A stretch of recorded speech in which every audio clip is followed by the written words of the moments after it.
Hi అండి. నేను morning ఇలా పసుపు నిమ్మకాయ రోజు కలుపుకొని తాగుతాను.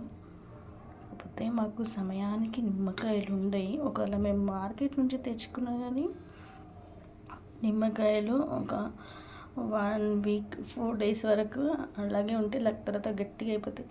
మనం ఫ్రిడ్జ్లో పెట్టినా కానీ గట్టిగా అయిపోతాయి. మొన్న శృతి గారు నాకు ఒక టిప్ చూశానండి. యాక్టర్ శృతి గారు చెప్పారు, నిమ్మకాయకి నూనె రాసి మనం పెట్టుకుంటే ఇంకా ఇలాగే ఉంటుందంట. అసలు ఖరాబ్ కావాలి. 15 డేస్ ముందు తెచ్చాము. 15 డేస్ అయిందండి ఈ నిమ్మకాయ తీసుకొచ్చి. అస్సలు ఖరాబ్ కాలేదు. నేను తెచ్చాక కొంచెం నూనె ఆయిల్ రాసి అన్నీ అట్లనే పెట్టి అన్నీ అట్లనే ఉన్నాయి. అన్నీ బాగున్నాయి నిమ్మకాయలన్నీ. ఈ టిప్ అయితే చాలా మంచిగా ఉంది ఫ్రెండ్స్. మీరు కూడా ఉండాలి. ఇప్పుడే నేను నిమ్మకాయ కట్ చేసిన, ఎంత ఫ్రెష్గా ఉంది చూడండి. నాకైతే ఈ టిప్ చాలా నచ్చింది. థ్యాంక్ యూ సో మచ్ అండి.